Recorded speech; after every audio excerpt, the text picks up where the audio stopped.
Hi, this is Ned Siegfried from Siegfried & Jensen. As proud sponsors of BeliefCast, we hope you are inspired by Todd's weekly podcasts, which contain so many courageous stories of recovery and personal growth. Remember, it's not what happened in the past that matters, it's what happens in the future. We invite you all to work hard and be optimistic about your future. Enjoy today's podcast. Welcome back, everybody. This is Todd Sylvester with the Todd Inspires BeliefCast. Thank you once again for tuning in. I know I say this every time, but it's the truth. I'm so grateful for all of you, and I feel blessed that you believe in me enough to tune in, and I can't thank you for that more than in words. It's tough to even express. And then my sponsors, Maury Nutrition, Wasatch Recovery, Siegfried & Jensen, Thread Wallets, and then the beautiful music you hear at the beginning and the end of the show is by my good friend Paul Cardall.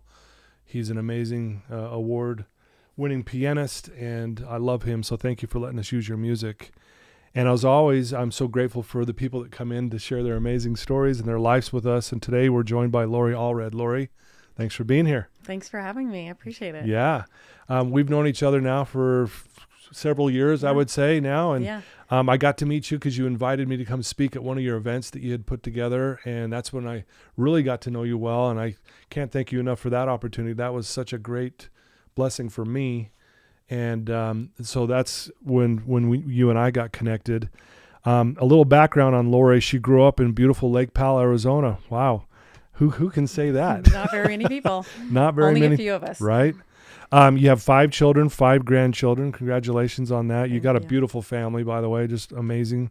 You have a passion for personal development. You're an entrepreneur. You own, is it Salon Suites? Is that how you say it? Yes. In Colorado. And it's a home of 23 independent salon professionals.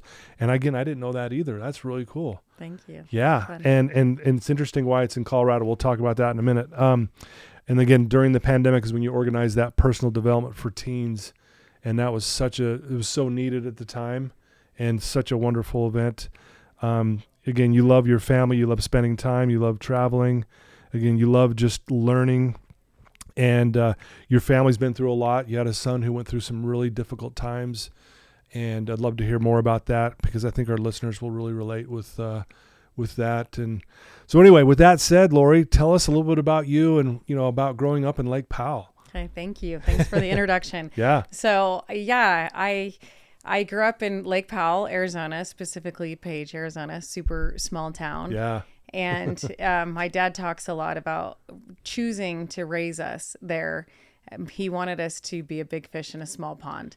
And I feel like that has blessed my life immensely, to grow up in a place where I could do anything. I felt like I could do anything. Yeah. And because we're limited in the resources that we have, when I talk about the things that I was able to do in high school, people laugh because, my kids now they're like mini professionals at what they do, that you kind of pick one thing, they start when they're 3 and they keep doing that. Right. And I was able to play every sport and do everything. And I actually thought I was good at everything because there's not a lot of competition. And it wasn't well into my adult years that I realized I'm actually not really good at anything, but I just can play a lot of different sports and do a lot of different things. And I got to have a lot of unique experiences because it's a small town and my parents are amazing and they just raised us to experience things and do a lot of different things. And I could do that in that small town. So it's been a blessing to me for sure. Well, one of the reasons I wanted you on this show is I love the way you carry yourself. I mean, you really do. You hold your head high. You're confident. You're energetic. You really give out positivity in this world. Were you always like that as in Page too? Just that kid who could believe he could do anything? I mean, it's kind of what you're saying a little bit here, but have you always been like that? Honestly, yes, I think I have. I think such a testament to the way that I was raised, like from as early as I can remember. If we were on a road trip, we were listening to Lou Tice, if you know who he is, like Lou Tice or Zig Ziglar. Yeah, yes. I was just like, that was like gospel words to us, like to be raised on that. So I was raised by parents who had their own hardships that they went through, that they overcame, that personal development was such a big part of their life. And so it's always been a part of my life. I was going to talk about this later, but when I was 5 years old, I was in an accident. On a motorcycle. I actually just sitting on it, but it fell over and cut my head, like sliced my head open, over 100 stitches, like from here, like all the way to the top of my head, all the way like through my face. And I had to have I couldn't look at myself because it was so hard to look at with all this. In Page, Arizona, they don't have a plastic surgeon. They have a family practice, family medicine doctor that sees everything. And lucky for me, he did an amazing job of sewing it up. But I remember after the accident, my parents showing it to me, and I couldn't look at myself because it was so gruesome to look at. And it barely missed my eye. My face was all swollen. They had to shave my head. Cow. And, for months, I couldn't, like, even going outside, if I would see a reflection of myself, like in a mirror or in a window, I couldn't see myself. Like, it was so gruesome. I couldn't look at myself. My goodness. And so I think that happened when I was 5. And so I had to see myself as something else, like other than beauty. But I think once I got through that, I never saw myself as not beautiful. Like I had this big scar that I felt. It's hard. Can you see it? It's hard to see it now. You can barely see it. Yeah. But now that you point that out, I can see it. Yeah. Yeah. But to me, it's become like something I'm so proud of that I overcame. Oh, wow. Yeah. That I overcame that. And I didn't see myself as ugly or as scarred or just like as something that I overcame. And my parents would say, if you want, like, we'll take you to a plastic surgeon and, have them blur it. And I just would always say, no, like it's part of me. That's like amazing. It's who I am. So I feel like early on, I saw myself as more than that. And then also like something like a scar that I'm proud of that I overcame. So, wow. Do you think that's because of the influence of your parents to think of it that way? Because that's impressive for a kid to go to that. Yeah. Right. 100%. I think I always felt like so loved and so validated by my parents. Mm-hmm. And like I was so much more than that. So it truly wasn't actually, it was hard for me to look at because it was so gruesome, but it was just something that I was just raised to overcome. So that's amazing. I love that. I work with a lot of clients, high risk clients who've been going through a lot, and some of them have attempted to take their lives by cutting themselves, cutting their wrists. And we had this girl, one of my clients, and she had cut her wrists from, vertically all the way up to almost her elbow. And it's like this jagged cut. And so she would always wear long sleeves, right? Mm-hmm. And she was just really ashamed of it because she just thought, if people see this, what are they going to think of me? And we worked on, I had her just like wear short sleeves and just tap that scar and just say, I've overcome. That's and I love that. Just reminded me when you said, hey, look at this, is like, I overcame this. Yeah. And she was able to kind of get past that and wear short sleeves and be okay with it. And so it's cool to hear you say that. Yeah. Thank you. Yeah. So, you're raised there. How did you, what happened after, I guess, Lake Powell? So I graduated from Page High School, went to BYU, met my husband early on, and he was going to medical school. So I did 6 semesters at BYU, and then we went to San Antonio for him to go to medical school.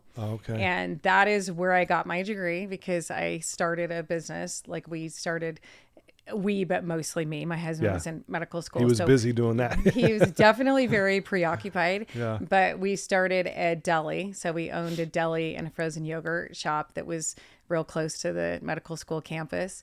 So I started that, ran that for 5 years. Dang, and amazing. I figured that's where I got my degree in business. I learned so much from that. They told us they were doing a small construction project. We were at the end of a really busy shopping center, and that went on for 24 months. It was supposed to be like a 2-month project, and they blocked off our entrance. So I learned all kinds of things about marketing we started off so busy, like line out the door. We invited all the medical students and people really supported us, but then they couldn't even get to us because they had to go through 20 stores to get to us. So that was, there's a lot that I learned, the School of Hard Knocks, but a lot I learned about business through that. And I ran that until our first year of residency. We moved to Oklahoma City. Okay. And so I sold it. And then I started a real estate relocation for physicians. So by then I had 2 kids, and I started a relocation service for doctors. Okay. So we would help them relocate, and I got my real estate license, and I just referred them to agents that were familiar with, like the medical center areas wherever they were going for their, to start their residencies. So I did that for 5 years. We lived in Oklahoma City, and then we moved to, we did an externship in Europe. We lived in Europe for a few months, and then we went to San Diego. He did a fellowship with UCSD. And so I kept doing my physician relocation service in San Diego, and then we moved to Colorado. Okay. So we were in Colorado for 17 years. My husband's an orthopedic surgeon, so he was practicing in Colorado. So we were there for 17 years. And he started flying, kind of going through a midlife crisis, and started flying to entertain himself. Wow. He got good at what he was doing, got a little bored, so he started flying. And we had 2 kids that had come out here for college, and they decided that they liked Utah better than Colorado, and that they didn't think they'd come back to Colorado. So I looked at my husband and said, we got to get out of here. We got to go where our kids are. And so he started a practice. Along with flying, he does rural medicine, or he decided, because we wanted to move to Utah, he decided to do rural medicine. So he flies to rural areas. Oh, really? And so, so we've been here for 5 years. That's cool. Yeah. We've been here for 5 years. And before we decided to move, I bought a Salon Suites. So I've had that now for 5 years. So right before, I guess 6 years, I've had it for 6 years. So right before we moved, I'd had that for a year. And so I've kept that while I was here. And that's been honestly an amazing business. I love you said in the bio, I have 23 salon professionals, and most of them are single moms and wonderful people. Cool. That I get to work with. So I love that. Love them. I'm actually in the process of selling that company right now, and on to my next thing. But so we've been in Utah now for 5 years. 5 years. Yeah. We live in Draper. So we've been here for 5 years, and we absolutely love it. And of all the challenges of really, it was like starting a new career for him to go from, he worked for a big company where his schedule was pretty set, to really creating his own company and his own thing. So he works in several different places and flies and does his thing. And so, we've been here for 5 years. We love it and happy to be here. Yeah, that's amazing. So you're currently selling this. Yes. Your Salon Suites. Do you go there a lot, though? Is it back and forth a lot? I've been so lucky. I have an amazing manager, and we talk a lot on the phone. And so you don't have to go there so much. I don't have to go there. Nice. Yeah, it's a great business. So I've been able to do a lot of it remotely. At first, I went back and forth a lot, and then through the pandemic, we got good at just communicating and not going there a lot. So I go there like probably 3 or 4 times a year. Yeah, is all. But gotcha. Yeah. So. Well, obviously, you guys are go-getters, man. You guys are out doing things, and all the way back to when you started that deli. Is that when you realized, man, I really love this? Trying to create things and to build things up. Is that kind of what? Yeah, got the ball rolling? Was. Yeah, definitely. I feel like I just have that in me. The way that I was raised by entrepreneurial parents, and so I had that in me, but also realized that. Looking into finishing college, it would cost me more to go to finish my degree than it would to put my husband through medical school. Okay, yeah. And so we just decided, you know what, I'm gonna figure something out and create something. And I don't like to say this very often because I give away how young I was when I got married, but I was 19 when I started that, and I had 19 employees, like mostly teenage kids. And that's amazing. Yeah, I learned so much from so much from doing that. But yes, that definitely started me on the path. But growing up, my parents raised us like, you want money, like we'd paint addresses on curbs, and we always I definitely, growing up in Page, I worked when I was 13. And I worked at a restaurant when I was 13. Yeah. They must have not had child labor laws because we always worked. Well, probably because Page too is so we need people, that kind of thing. Yeah. So it was a unique place to grow up. But but we did little businesses growing up. So it was naturally like what I thought of is, my husband didn't make any money for years. So I wanted things for my kids, and I wanted to be able to stay home with my kids and work. Yeah. And so I knew I had to create my own thing if I wanted to have a flexible schedule. So I love that. Yeah. Is it fair to say you've cultivated this along with your parents, the things that you guys did, this belief that you can do anything? Yes. Is that fair? Yes. Yeah. Yeah. Yes. That's what I get from you. Yes. My dad used to not let us say, like, we couldn't say I can't. Like if you say you can't, that's an excuse to not try. It's like a swear word or something. Yes. Yes, for sure. So I was just raised on figure it out, like create something, go get it, create something. And wow. Yeah, it was really, really important to me to pass that on to my kids too. Yeah. So I know you're a woman of faith and it means a lot to you. Were you raised religious? Yes. And yes, for is sure. that part of your upbringing? Yes, for sure. Yeah. Very faithful, strong belief in God, and strong. You put this into words so well, as you said that I put together a personal development summit for teenagers during the pandemic. And one thing that you said in your talk that has always stuck with me, and I've heard you say it on your podcast a lot, that life is happening for you. Yeah. And I feel like from a faith-based aspect, I was raised that way, that, if it's not this, there's something better, and that life is happening for you, and all things will work together for your good. And I'm not always perfect at believing that. Right. It's hard. It's hard when you're in the messy middle. Right. It's hard to see that, but believing that there is a God that wants something better for you and that will guide you along the way is definitely a huge that's been a guiding aspect in my life for sure. So, if you don't mind, just for our listeners too, like what do you do to help cultivate your faith and I guess strengthen it? Because I think a lot of times people hear that and they go, oh, okay, she's a woman of faith. And what exactly does that mean? Because I know I have a lot of listeners that are probably not sure of a higher power or God or that kind of thing. And so what do you do to cultivate that and to have that connection, if you will? So for me, it's a daily practice. And, in my best weeks, I do that, 5 out of 7 days. I'm good at doing that, but just immersing myself in, for me, it's immersing myself in reading things that bring me closer to God. And that is my scriptures, it's talks, but I am a huge believer in personal development. Like that's a part of my daily life as well. And it's not, it's something that I feel like goes hand in hand, absolutely, with my faith.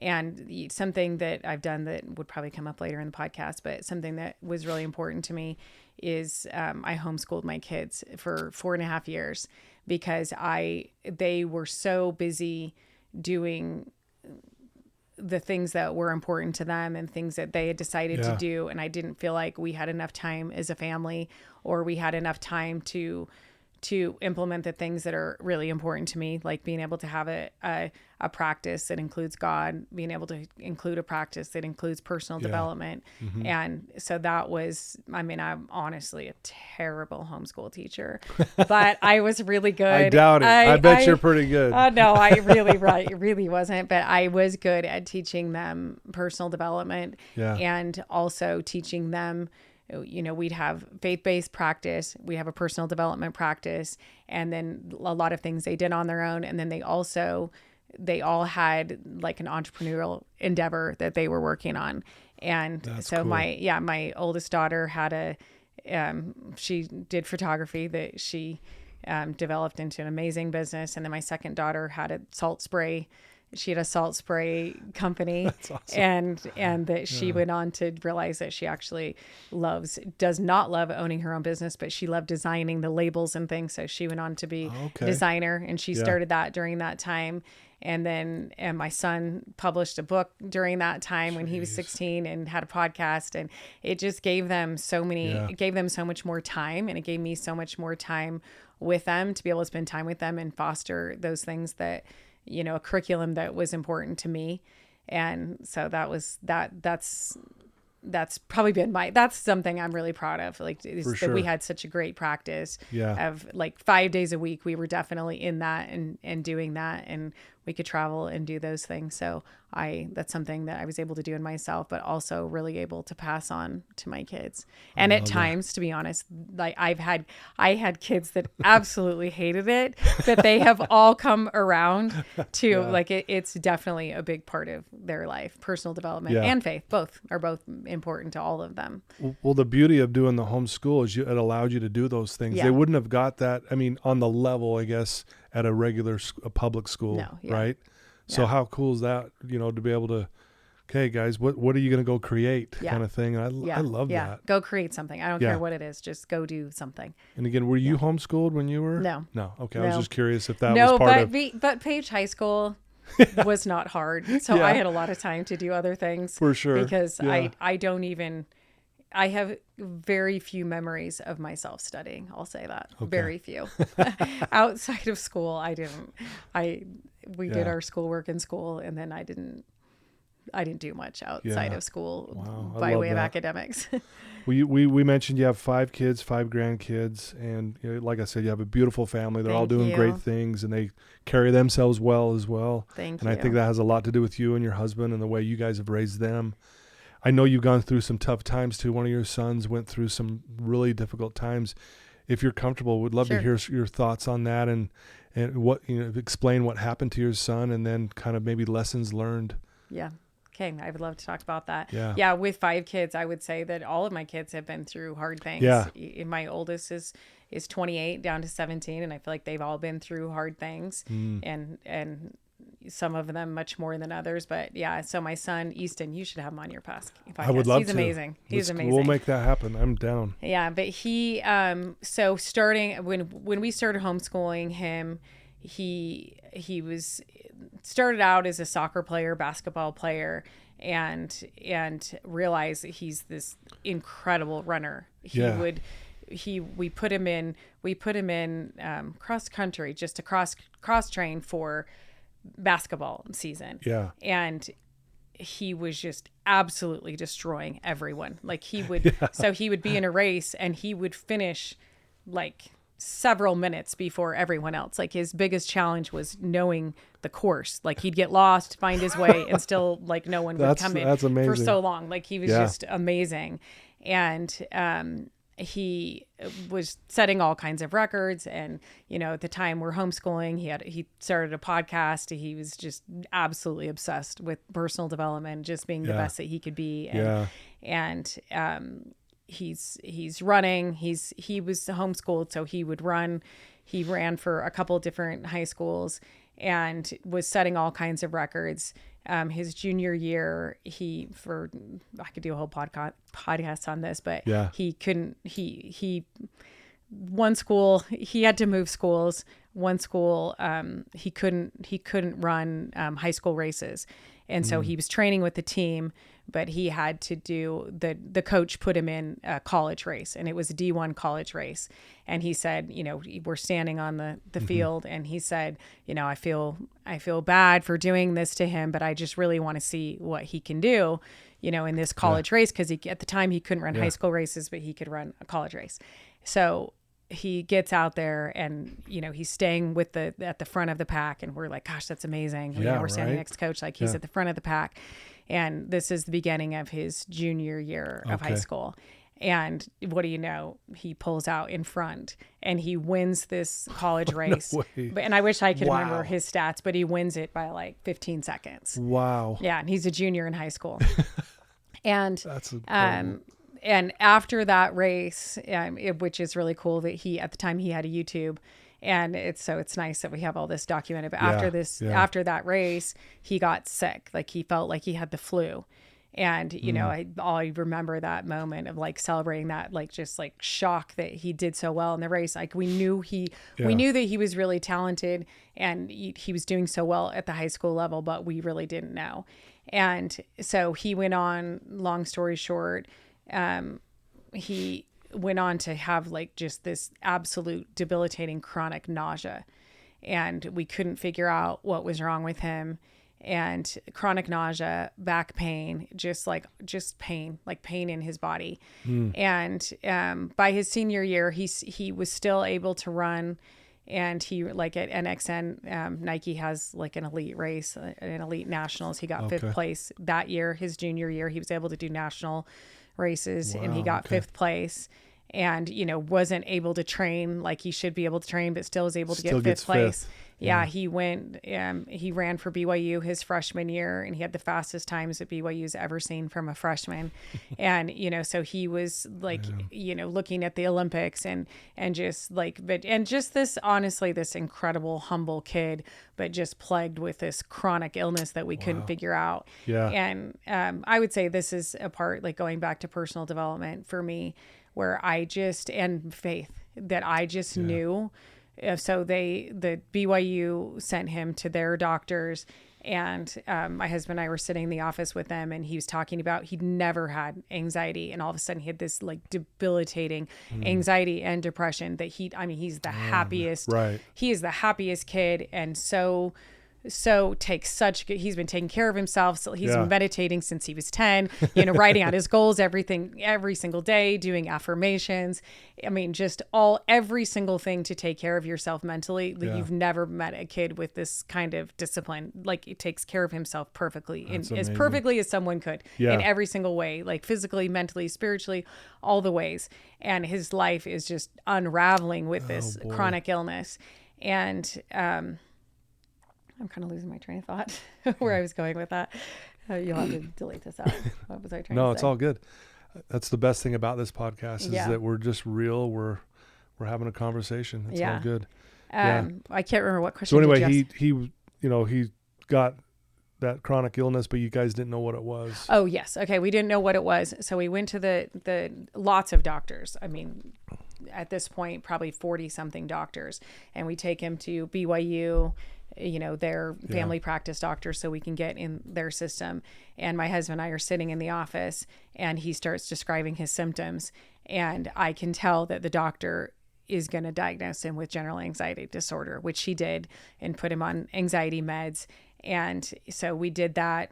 I remember on his high school graduation, they doubled his nothing was touching his nausea. So they doubled his anxiety meds. And I still remember him standing in the kitchen, like taking double the medication.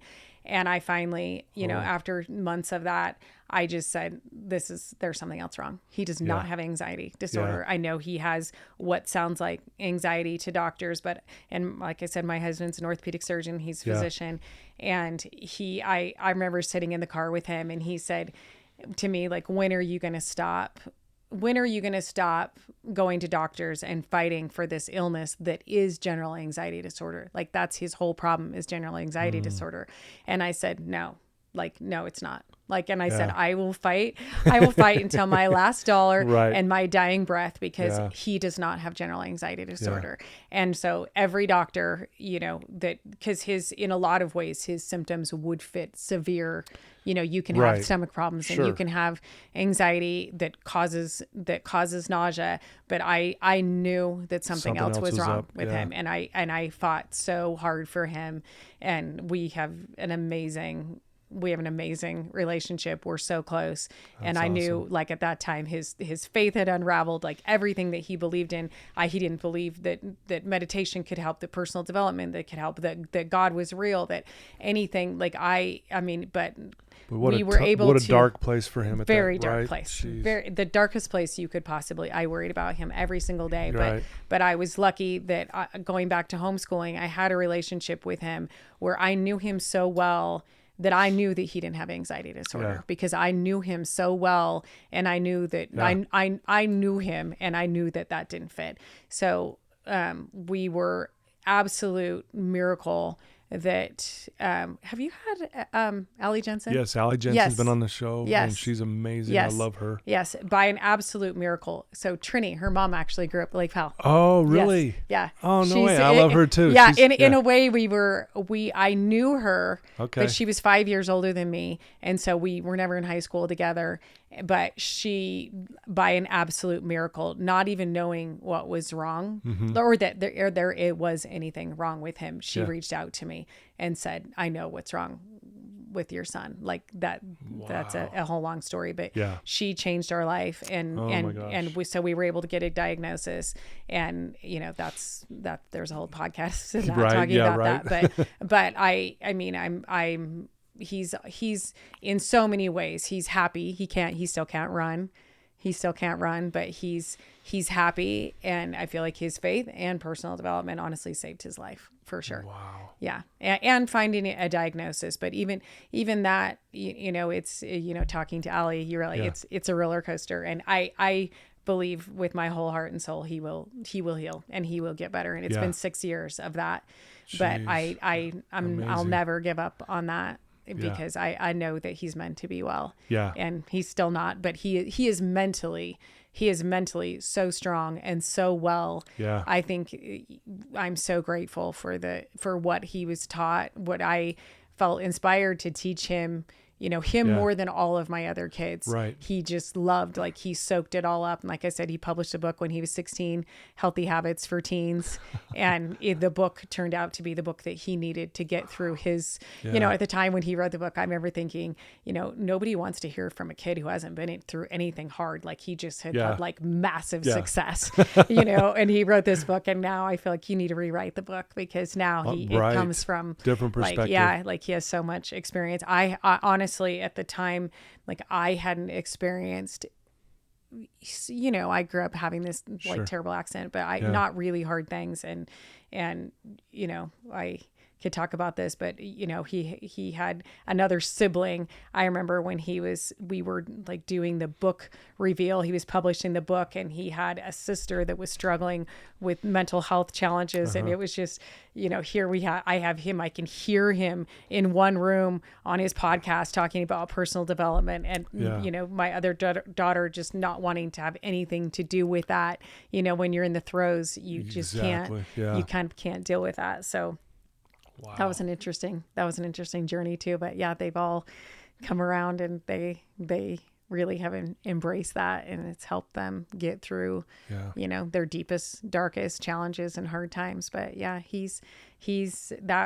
that's been 6 years of me devoting so much of my time and energy to helping him heal, and in so many ways, he is healed. The fact that he lives a very full, happy, productive life. Says a lot. Yeah. Most people would never know that there's anything wrong, but he deals with a lot still, but he's able to not only manage, but he is thriving. So I feel really proud of that. Well, shout out to Easton and for Trini for reaching out to you guys. And it's so cool how, again, life's is happening for us. Yes. And it's tough to see it when you're going through it, man. But I'll tell you, you think about everything that he went through, basically trained him to be able to deal with this heavy thing. Yes. And so that's a testament to you guys too, to be able to, look back at the homeschooling, had that not happened, who knows? I don't know. It's just really cool how all these puzzle pieces start to fit together. Yeah. What was it, Steve Jobs that says you can't connect the dots looking forward, you can only connect them looking backwards? I love that. And you go, that led to this, and that's amazing. So thank you for sharing that. I know it's probably hard to talk about that sometimes, but thank you. So thanks for asking. Now, this is a big question, I know, but what would you say through all of this, for you personally, is the biggest lesson that you learned through this? And I know that's a big question. There might be 10 lessons. But is there one that stands out, or you want to share a couple? Or? Yeah, I think one thing is that for Easton's health, and I mentioned a little about my daughter suffering from some mental health things. I think you look at people and you think that before all of this happened, I remember my sister saying to me that someone asked her, she said, Lori's life looks so perfect. And she said, is there anything hard for them? And my sister said, I remember her telling me, you haven't had a lot of hard things. And at the time, this was before all this happened, I thought, of course, like we'd had struggles. Right. And I mean, putting my husband, I had 4 kids and put my husband through medical school and residency and doing my own things that help support the family. But also like that, I mean, I raised 4 kids and in a lot of ways I had 4 kids so much by myself. Like I did so much of that by myself. And I would say that was challenging, but I knew it would end. Like I knew it would end and he would be around more and he'd be able to help me and we'd raise the kids together. So I always had that perspective. It wasn't that hard. But I remember when she said that, I thought she is kind of right. And then the next 7 years were just absolute hell for different health things and different things that happened with my kids. And I just think no matter, it's easy to look at people and think, and in that moment, she wasn't wrong, but everybody gets their chance. For sure. And and I think even then, things that my kids were struggling with, like the mental health side of Easton's was, for me, his physical, I mean, he had 7 different surgeries. He went through a lot physically, but absolutely no question, watching the mental side of that was my, like, I can share this because he shares this, but I mean, he was really open and we stayed connected through so much of that. There were times that he wasn't as connected to us, but mostly like he would say, I'm struggling, like mentally, I'm scared for myself. And I would have to say, thank you for telling me that, like, thank you. And he said, I don't want to tell you this. And I said, I need you to tell me when you are scared for yourself. And he was able to most of the time be really honest about where he was mentally. And there were times like I absolutely was worried for his life. Sure. Like no question. I was worried for his, for his life. And so I think what I learned through that is that so much of that the outside world would not see. Right. And not because I was trying to hide it. Like even with Trini, when she reached out to me and she said, how are you doing? She felt inspired to reach out to me. And she said, how's your family doing? And like I said, she was 5 years older than me. We weren't close. Like I knew her and I knew her family and she knew my family, but we weren't close. And Easton wasn't, he didn't know how to talk about, in a lot of ways, what he was going through because he didn't have anyone to relate to. So I wasn't it was his story to share. Like I wasn't sharing that with people. And anyway, I just was vulnerable with her. And I had just written to my family that morning and said, pray for us. These are the things that he's struggling with that we need answers to. And I had gotten his permission to list it, like be really vulnerable with my family that this is what he's struggling with. And like specifically, and I just like on a whim decided to send what I had just written to my family to her. And that is why she was able to help me. Gotcha. Because when she reached out to me, she had no idea that Easton was struggling with anything. Oh my gosh. And from the outside world, he's breaking all kinds of records and you wouldn't imagine that he was struggling. Idea. Yeah. And so I think that I've learned that you look at people and you don't know what they're going through. But you can guess, that 50% of whatever that quote is, that if 50% of the people that you meet, or if you thought that they were going through the hardest thing of their life, you'd be right 100% of the time. And I think that's true. Like I was going through the hardest time of my life, but I'm putting on a good face every single day for myself. And it's not that I was trying to hide it. It was his story to share. Like the mental health side of it didn't feel fair for me to share. But any mom that has a child that's hurting like that, you're hurting. Big time. And so I had some people that I felt safe in confiding. I felt safe. Like I was careful because it was Easton's story. So I was careful, but I had people that, my family that I'm super close to and some friends that I opened up to. And I was always shocked at people who I thought couldn't relate to what I was going through. I was always shocked at their stories and the ways that, so in a way, it opened my eyes to the pain and the suffering that every person has in their life. Right. And so I think just recognizing that people are hurting and people are going through things, and their life might look perfect on the outside. And again, I wasn't trying to hide it at all. It wasn't, a lot of it wasn't my story. It was, I was hurting because he was hurting. For sure, yeah. But it wasn't my story to share. Okay, yeah. And I can share it now because he's so,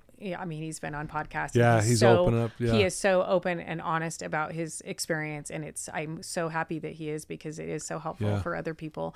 And it's easier to share when you're on the other side of it, and he is on the other side of that. And so awesome. it's easier to share then. I'm so glad he's doing so much better. Yeah, that's amazing. Thank you. Yeah, me too. Well, no, I love the vulnerability too, because that's how you get to know other people. Like, I'm not alone, because you chose to get vulnerable. Like, here's what's going on. Yeah. And then it's people just come out of the woodwork, and you're like, well, oh, and my I goodness. felt safe. I mean, people have to be a safe place for you to be vulnerable. So I had some people, and sometimes people that I was surprised, like with Trini, that didn't even make sense for me to be that vulnerable with her. Like, we're not close. Yeah. And she didn't even know Easton. Yeah. So it's, I want to be that safe person for people, so that they can share with me. And you can't be that for everyone, but you can be it for someone. Absolutely. And I'll tell you, that connection piece, in the world I'm in with, dealing with substance abuse and alcoholism and drug addicts, I think it was Johann Hari said the opposite of addiction isn't sobriety, it's connection. I love that. And I love that too. And it's so true. Like, that connection piece is what I think what gets us through it. I know for me personally too, when I'm going through something hard and I've got that, still have some connection with people, it really does make a big difference. And it sounded like that's what started to happen as you started to share a little bit. Yeah. I also, like I mentioned, I was homeschooling my kids and spending a lot of time with my kids, and I realized no one's spending more time with them than me. And so I've read, I mentioned this to you, but I have read so many books, listened to so many podcasts. On, like, I've always seen myself as I am my kids' life coach, because I'm with them all the time. Oh yeah. And so I very early on in this realized that I need my kids to talk to me. I need them to be open. I need them to talk to me so that I can help them. And I need to have the skills to be able to connect with them and to be able to help them in their journeys. So that's something I've really immersed myself in. I'm really grateful that I had that growing up, and that I've continued that, because I've read all of Brene Brown's stuff. She has so much on vulnerability. Oh, big time. And that was something that I really, really learned, that it was important for me to be vulnerable with my kids too. Yeah, like I can't be there for them if I don't, like, even this morning, like I sent my family a text, and I sent my family a text, and I said, I'm going to be on Todd Sylvester's podcast today. Pray for me, and I feel like maybe before all of this happened, I maybe felt like I wanted, I don't know, this is necessarily true, but I saw myself as like the guide at the front of the ship, and not necessarily how important it was for me as a guide to be vulnerable to them on the things that they're appropriate for me to share. Yeah. And I feel like over the last 6 years, when someone in our family is suffering or struggling with something, or when I am struggling or suffering from something, that we talk about it. We don't pretend it's not happening, that we talk about it and we're vulnerable with each other. And, even my husband, like when he's going through something that's hard, I'll say, tell the kids, like, he went through like where a patient was suing him, and I said, tell the kids how hard this is, like, make sure they know. And even like starting a new practice, and like how, I remember he would fly in. We thought it would take 6 months for him to build up a practice in these rural places. They'd be so grateful to have an orthopedic surgeon fly to their places, and we would be so busy. And I remember like he would fly his own plane over and he would have 2 cases and 1 would cancel. And then he'd do 1 case and then fly himself home. And I'm like, tell the kids.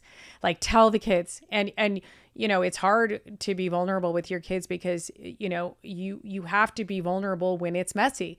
Like, at the time, I don't know, they could hate him and he could never build up a practice, and we could have had to move back to Colorado. And honestly, there were times we thought that we would have to move back to Colorado. And I just would always encourage him, like, share with the kids. Like, we want them to know that this is hard. Like starting a new practice when you're 50 and doing this is hard. Like, it's brave, it's vulnerable, and it's hard. And we don't know if it's going to work. Like, I would encourage him to share that. And I would share like things like I've tried so hard to share my failures with my kids so that they would feel comfortable sharing their failures with me.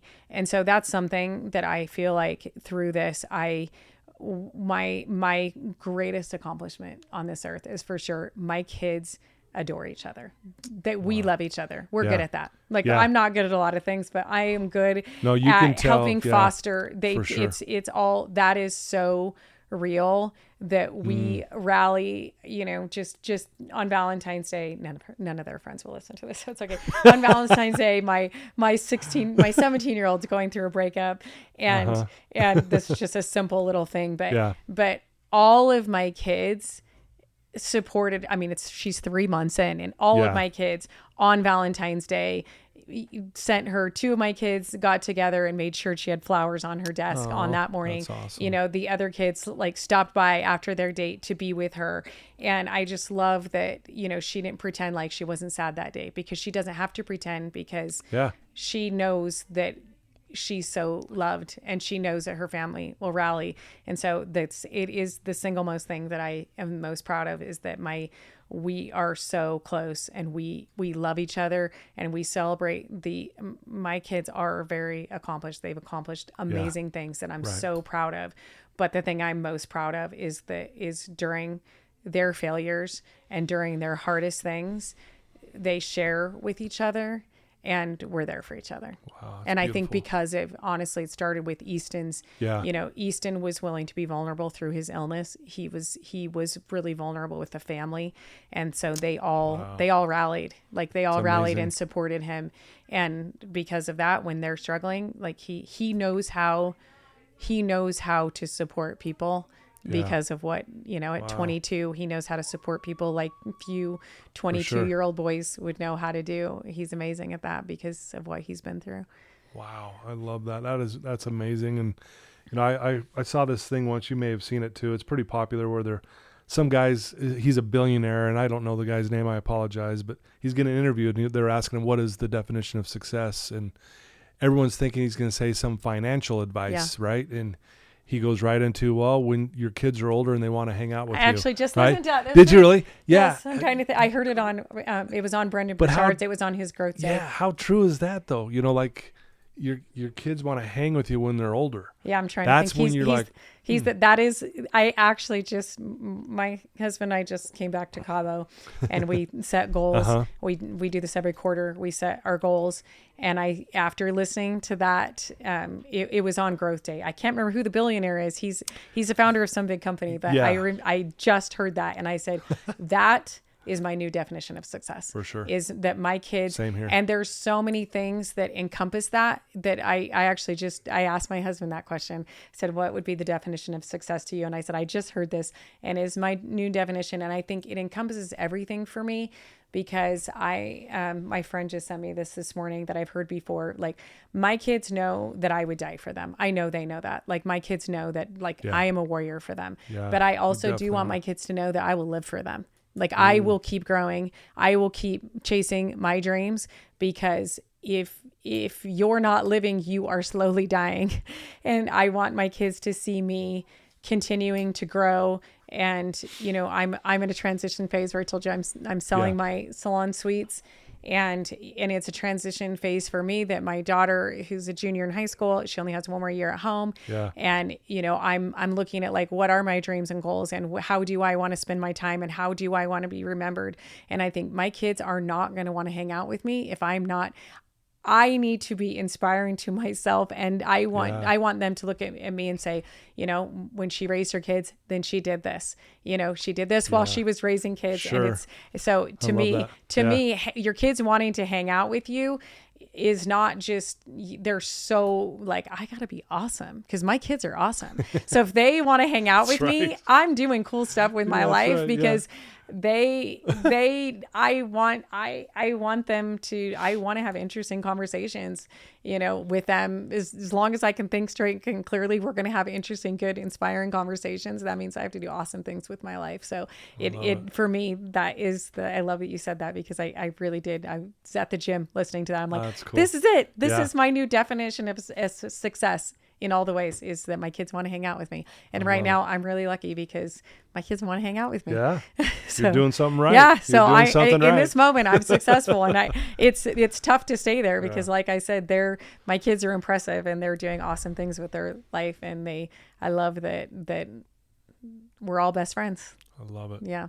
Well, you are awesome. So thank you. I really mean that. I think the world of you, Lori. You're amazing and a great example, even through the tough times and the good times, and just owning it and being vulnerable, all of it, all the above. Well, thank you. It's been wonderful to hear all this. I know you're selling your business. You said, do you have something you could share with us that maybe you're looking forward to doing, or you're just still kind of trying to iron that out? I'm definitely still processing. Okay. Like I said, I think that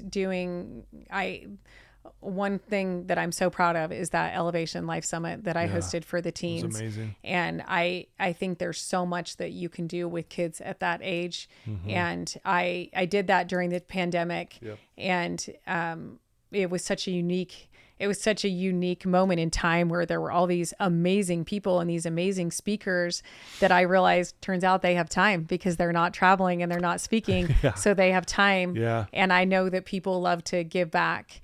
And so we had these amazing speakers, and every person that I asked said yes. We had you and Justin Osmond, and we had Stephen Covey people there. Yeah, you probably were only Matt Townsend, and every single person that we asked said yes, donated their time. And that was one of the most proud moments of my life, is feeling like this needed to happen, and that kids would come together and that people would say yes. And, it was an amazing weekend. And I would love to do something. I would love to do something that merges personal development. I would love to do something with teens. And I would dedicate my whole entire life to helping kids that have, I haven't even said the word of it, but my son has vascular compression syndrome.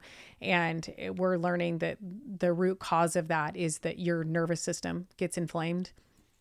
And it's something that we recently, have discovered that is the root cause. And it can come on, these things come on, you have physical abnormalities for sure, and you're prone to it. You're genetically prone to it. So for Easton, he got a virus. It could have been like even that race along with a virus triggered. And so thank the heavens that he is so able to, he's always so able. He's the most, like I said, the most disciplined person I know. And he already has worked but it goes way beyond mindset, goes way beyond yoga or meditation, but you retraining your brain. And I know that, like I said, I know we're going to get there, and I know that we're going to figure that out.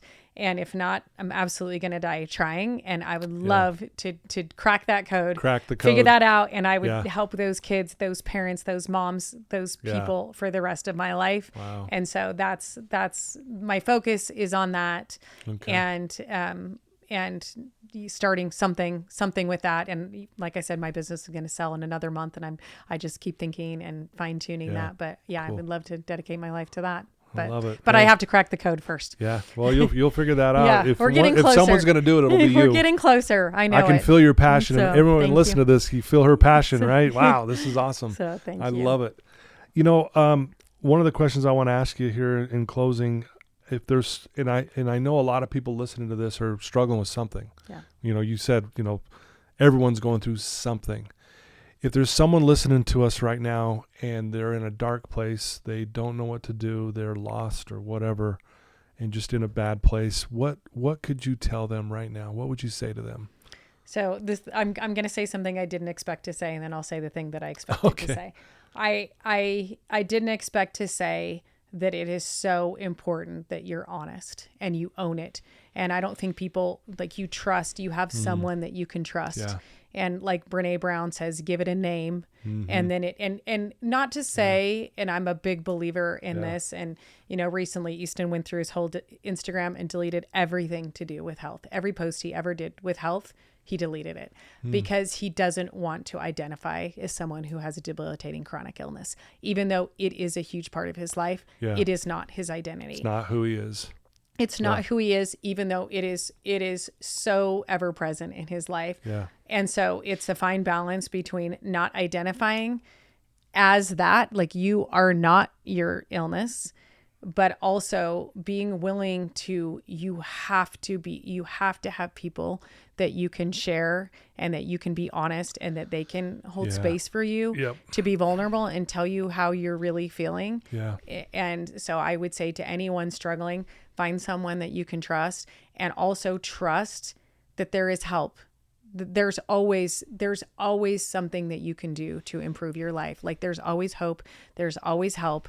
There's always people who you don't think can relate, but they can. Yeah. So just being willing to be vulnerable and ask for help and just keep fighting. Like I remember, I remember having a conversation with Easton in the kitchen where he would say, God can't be real because there's no God would let someone feel the amount of pain that God can't be real if I can feel this much pain. Right. Yeah. And I remember telling him you fight to know that. And he knew how present darkness was before he could find the light again. Yeah. And I think that's okay. I think finding darkness and acknowledging the darkness and how dark it really is sometimes is your path to finding light. And for him, it was the path to finding light. But I would just say, trust that there is help, trust that there's better days, trust that this too shall pass. And even though you still might be carrying it, it can be lighter than it is. There's something that you can do to make it lighter than it is today. And what I was going to say is the only advice, the longer I live, the more I realize I have absolutely no advice for anyone. But one thing I can say is that something that my husband and I have done that I've encouraged my kids to do is you always have to have goals. And I think there's so much magic in 90 days. Sometimes you can get so caught up in, what am I going to do in my life? But what are you going to do in 90 days? Like, how can you improve your life in all the areas that matter, and sometimes like during our darkest times, sometimes it was like, I can be a friend. I would list the people I wanted to be a friend to, for those 90 days. Or I would list, I said, I love to work out and I love to take care of myself. And how can I take care of myself a little bit better? How can I be a better friend? How can I practice my faith just a little bit better? And so I think having concrete, every 90 days, my husband and I get together, we'll go to a hotel, or we did just go to Cabo, but we can just go to downtown Salt Lake. We usually do try to get away, be in a place that is inspiring to us for whatever reason, not at home. We're outside of our space, and we set goals personally and as a couple of how we want to become better. And I hope that that's something that my kids carry with them, is just that you can always be a little bit better, but also accepting yourself for where you are. Sometimes those goals are so small. I can be a little bit better friend. I can, I remember when we first moved here, I thought I need friends. I'm a friend girl. I value my relationships so much, and it takes time to develop those. So I would just have to set the tiniest little ways. And also I'm so busy, with my business and with my kids, but I value friendships and relationships so much. And I just think we all need that in and outside of our family so much, but those just tiny, yeah. Sometimes they're tiny little goals, but I believe in 90 days, you can be a little bit better. Wow. I love that. Beautifully said. Thanks for sharing that. Thank you. I love that. If someone wanted to reach out to you and just to, follow you and get to know your family a little bit better, or understand more of, maybe they have someone who's going through the same thing that your son's been going through, what would be the best way for someone to reach out to you? The best place right now is on Instagram, Lori K. Allred. Okay. And I don't post super often, but I'm on Instagram. So if you wanted to direct message me, I definitely am on Instagram. Okay. And we'll put that in the show notes so they can get right to it. But yeah, I hope that they do, because again, I've learned a lot from you today, and I've learned a lot from you just because I've known you for a while now, and it's been so wonderful. Again, having you on here is an honor to me. I love the way you carry yourself, the way you raise your family. It's truly inspiring. As I'm sitting here listening to you the whole time, I'm going, okay, I'm going to improve here. I'm going to be better here. I'm going to work. And it really is. It's been inspiring. I'm not beating myself up, but I'm just like, you know what? This makes me want to do a few other things. So thank you for inspiring me today. Thank you. I coming from you, that is a massive compliment, because I've been inspired by you since the day I met you. So thank you. You bet. Well, there you go, folks. Lori Allred, please reach out to her. If you have someone in your family who's struggling, give them a link to this episode. They need to hear it. Thank you for subscribing and downloading and sharing. It means the world to me. Again, shout out to my sponsors. I love you guys. Again, Paul Cardall, thank you for your beautiful music. You're an amazing man. And I'm grateful for this opportunity to be able to sit here with Lori. I know that you feel what I'm feeling. It's an amazing thing when we connect like this. So I love you guys. Until next time. Thanks again.